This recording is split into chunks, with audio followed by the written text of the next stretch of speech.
La salud es un derecho universal y del que todos los ciudadanos debemos gozar. En Alafarpe estamos convencidos de ello y por eso trabajamos de manera incansable para contribuir con la investigación y la generación de acceso a medicamentos seguros, eficaces y de calidad que cambien la historia natural de las enfermedades. Creemos en un único modelo de salud al que todos tengamos acceso sin distingos ni exclusiones. Desde nuestra creación y a través de nuestros más de 20 agremiados, trabajamos de forma constante por acercar a las personas medicamentos que aporten valor en sus tratamientos y con ello contribuyamos al logro de sus metas.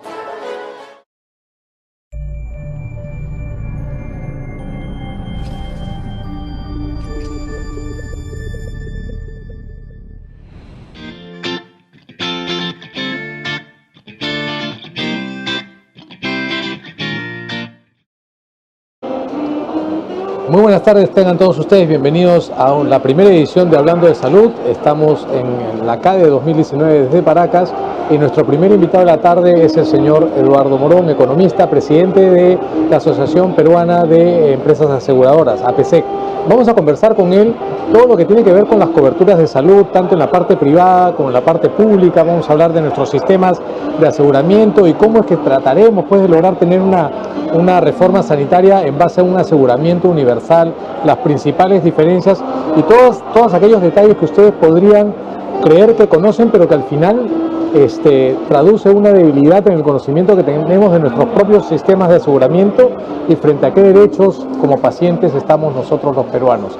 Eduardo, qué gusto verte. No, el placer es mío al poder permitirnos conversar contigo sobre un tema que es bastante interesante porque en los últimos días se han dado normas, decretos, que tienen que ver básicamente con el SIS, que fue pues un proyecto de aseguramiento universal desde la perspectiva y desde el ámbito del MINSA, que para mí me costó un poquito entender la posición frente a E-Salud, ¿no? Que es nuestra gran herramienta de aseguramiento universal. Debería ser de pronto, entre gallos y medianoche sale el SIS, que si bien es cierto ya tenía bastante tiempo, pero lo convirtieron en un sistema de aseguramiento universal, creo yo como un requisito que cumplir frente a un requerimiento para ingresar a la OCDE, más que como una necesidad, es lo que yo leí en ese momento, ¿no? Yo creo que el nacimiento, digamos, de la iniciativa de aseguramiento universal no tiene que ver con OSD, sino más bien es una cuestión que tiene que ver con la estructura de nuestro mercado laboral, ¿no? Lamentablemente no somos un país muy formal y por lo tanto esa aspiración a tener una población debidamente protegida en su gasto de salud no es suficiente la herramienta de la seguridad social para llegar a toda la población, ¿no? O sea, salud tiene más o menos 10, 11 millones de personas y nos faltan otras 20, ¿no? Entonces, y claramente la parte privada no cubre a todos ellos, ¿no? Eso es algo que también te quiero preguntar. En nuestro sistema sanitario, E-Salud tiene más o menos 11 millones de derechohabientes, así les llaman, ¿no es cierto? El SIS abarcaba hasta no hace mucho 17 millones, no sé cómo va a estar ahora, Fuerzas Armadas, un porcentaje menor, y seguros privados. ¿Qué porcentaje de población? Los seguros privados en Perú y en cualquier país en realidad es para un grupo muy pequeño, ¿no? En el caso de Perú estás hablando de probablemente entre 300.000, 350.000 personas, no mucho más, ¿no? Y esto, como te digo, es en realidad más bien lo normal en los países, ¿no? Entiendo lo que me explicas de que el SIS surge como la necesidad de asegurar a un porcentaje de la población expuesta sin tener la posibilidad de acceder a un sistema de atención sanitario, por lo menos, ¿no? Sí. Pero eso no es gratis y eso cuesta. No, para nada. Y en realidad creo que es uno de los principales problemas del SIS. Y en realidad cuando uno regresa a la discusión del aseguramiento universal, lo que tú estás buscando es dar atención oportuna, atención adecuada, hacer que la gente de bajos recursos no sacrifique otras cosas para atenderse en estos temas. Entonces, estás queriendo evitar gastos de bolsillo que digamos, lamentablemente la reforma no ha logrado, porque justamente los problemas de lo que se ha hecho y de alguna manera este último decreto que ha sido publicado hoy día no termina de corregir, es que necesariamente el programa debió ser focalizado. Yo no puedo hacer una promesa infinita a un montón de personas si no tengo un montón de financiamiento. ¿Cómo no? Entonces, al final, lo que termina siendo, o terminas racionando el servicio, es decir, te atiendo siempre y cuando tú me esperes 3, 4, 5 o 6 meses, o te atiendo siempre y cuando tú pagues tu medicina, que debió ser gratis, pagues tu atención, que debió ser gratis, ¿no? Y terminas incurriendo en gasto de bolsillo, que no era la idea original del programa, ¿no? Que era lo que precisamente veíamos Estabas queriendo evitar. Exacto. Dos ingredientes para una tormenta perfecta, ¿no es cierto? Sí. Postergar lo inevitable e incumplir promesas. No, y ayer en la presentación que nos hizo este especialista chileno sobre la situación en Chile, un poco lo que él decía es uno de los problemas que ha habido en Chile y que de alguna manera se repite acá en el caso de Perú, es que uno habla de estos contratos sociales, ¿no? de este compromiso de la sociedad, del Estado con los ciudadanos, y que es una promesa de que yo me voy a hacer cargo de tus gastos de salud.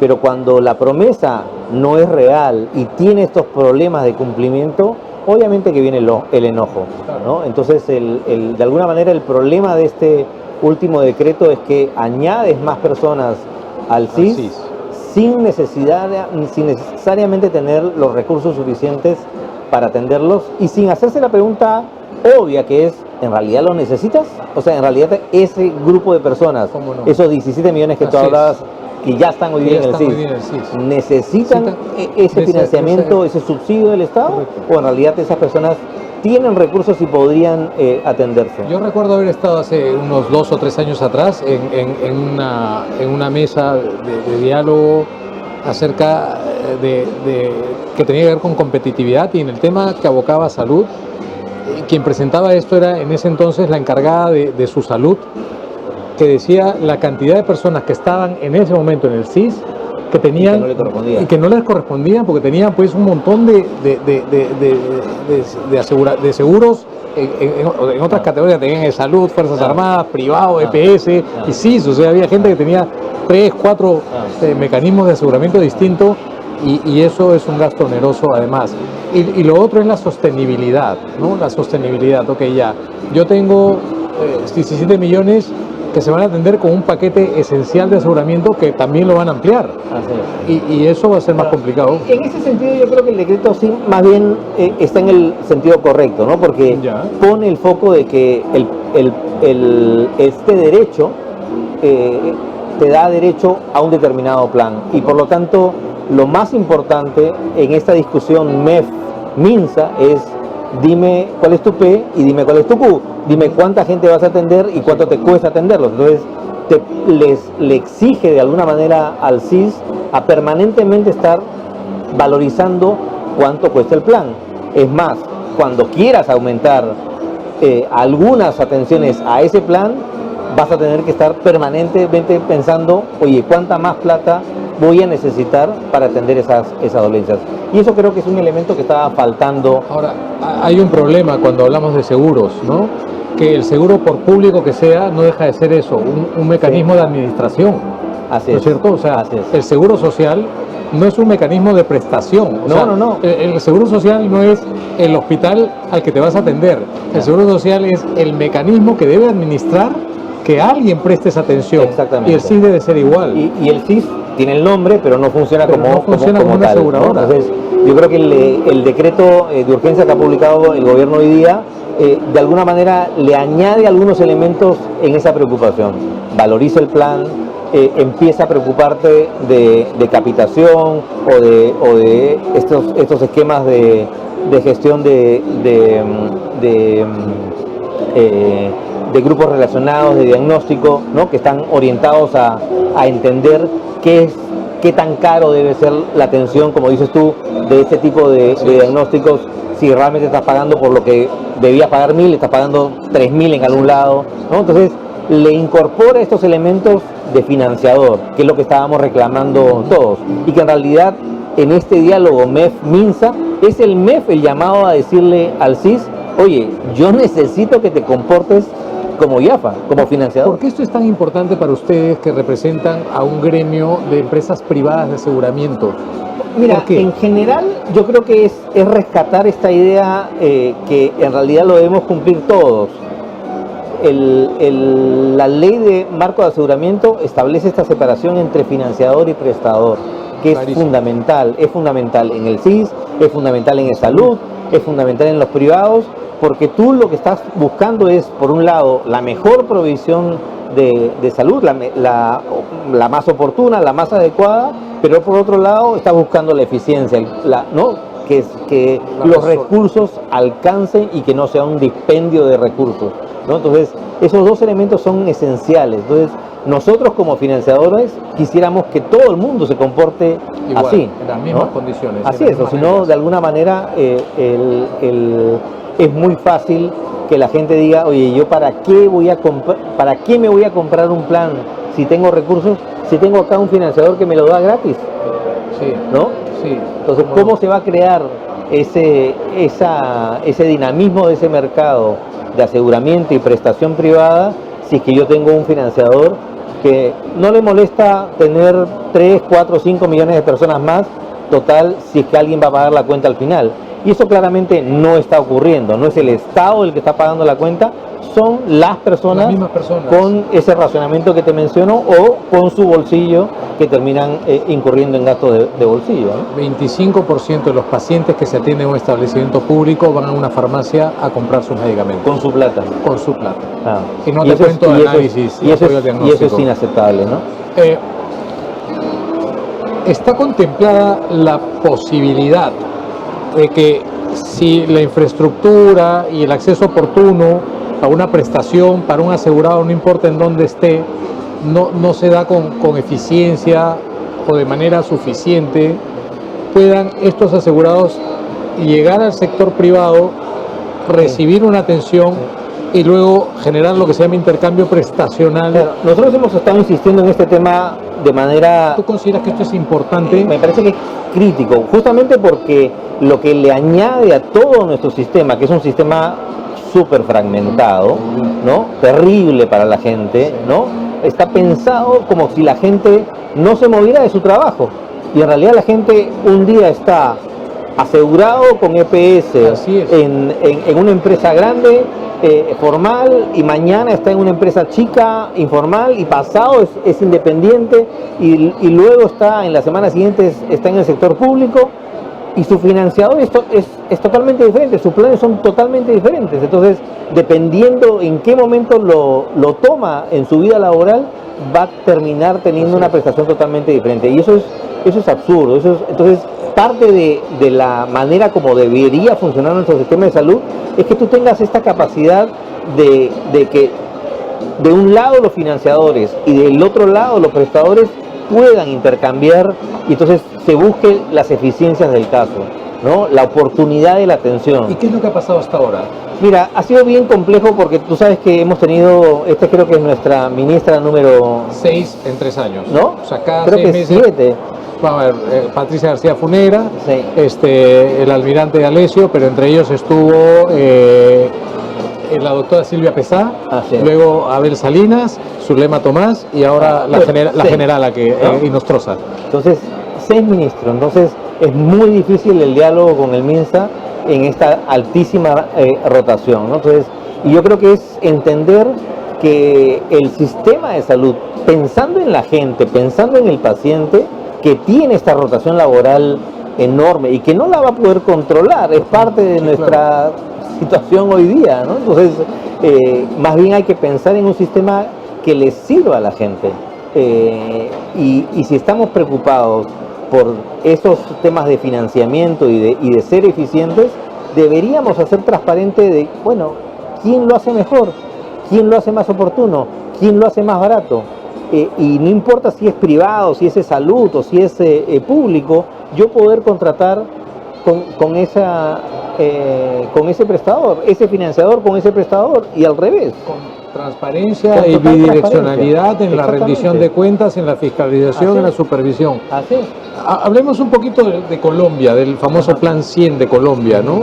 Que fue muy auspicioso en su momento, pero que luego empezó a presentar algunas carencias o algunas brechas En general, huecos. digamos, uno de los grandes problemas de cualquier sistema de seguros es que permanentemente va a estar atacado por temas de fraude, intentos de mal uso de los sistemas. Y por eso que es tan importante este tema de hacer las cosas de manera transparente, ¿no? Entonces, yo creo que le está faltando a nuestro sistema ser más transparente, que ese intercambio prestacional, que esta construcción de redes integradas entre lo público y lo privado sea un intercambio mucho más, digamos, con precios revelados y no con todas las cosas, digamos, que nadie sabe qué cosa es lo que estás pagando, ¿no? Entonces, me parece crítico aprender de las diferentes situaciones, no solamente del ejemplo colombiano, porque esto acá ha ocurrido en muchos países, pero en general preocuparnos por que la mejor atención, o sea, uno debe preocuparse por la mejor atención al paciente y eso implica estar muy preocupado de cómo es que operan los distintos actores. Ahora, ¿no? yo siempre he visto la seguridad social como un mecanismo de formalización y de hecho se alimenta de la formalización, ¿no es cierto? Pero si ahí aparece un SIS gratis y que te alivia, ¿no es una trampa de pobreza y informalidad? Sin duda. Y ese es uno de los riesgos, ¿no? O sea, si al final yo como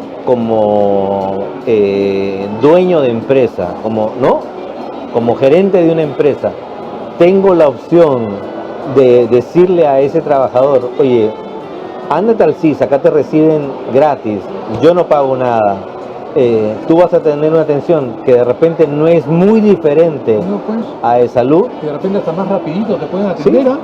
Entonces, ¿por No. qué yo voy a meterme la mano en el bolsillo para pagar una atención en el salud? No lo voy a hacer. Y al final lo que termina haciendo es añadiendo gente a esa cola, donde hay gente que le corresponde estar en la cola, que es la cola de CIS, ¿no? La gente de bajos recursos, gente que claramente tiene recursos para atenderse no de esa manera. ¿Tú consideras que en las siguientes CADES salud debería tener un espacio un poco más grande? En general, un poco lo que yo le decía a varias personas acá en la CADE es que el reclamo que uno ve de las cosas que están pasando en la región es este reclamo de contrato social. Y un elemento esencial de ese contrato social es salud.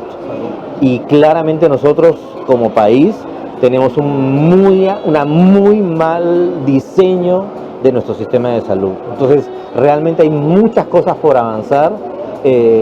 Tenemos muy buenas experiencias en otros países.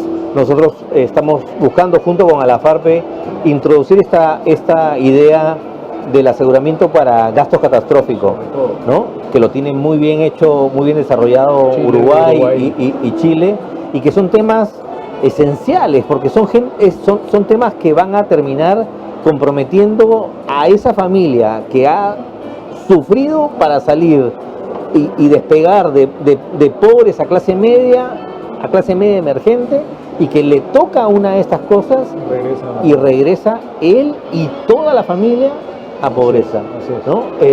Y son cosas que ya están probadas, son mecanismos que ya funcionan y es simplemente una cuestión de alianza público-privada para servir mejor a la gente, ¿no? Ojalá se construya pronto, ¿no? En ese esfuerzo estamos. Eduardo, un placer. Gracias. Igualmente. Un gusto conversar contigo. La verdad que me gustaría y me encantaría volver a reunirnos en algún momento, en algún espacio, para seguir conversando más acerca de esto. Ha sido Eduardo Morón, presidente de APSEC, hablando precisamente sobre coberturas de salud y sistemas de aseguramiento universal. En un ratito más venimos con otro invitado. Por favor, esténse pendientes. Ya saben, pueden entrar al Facebook de Alafarpe y ver todas las entrevistas desde el día de ayer hasta lo que venga mañana. Nos vemos. Chao, chao. ¿Está listo?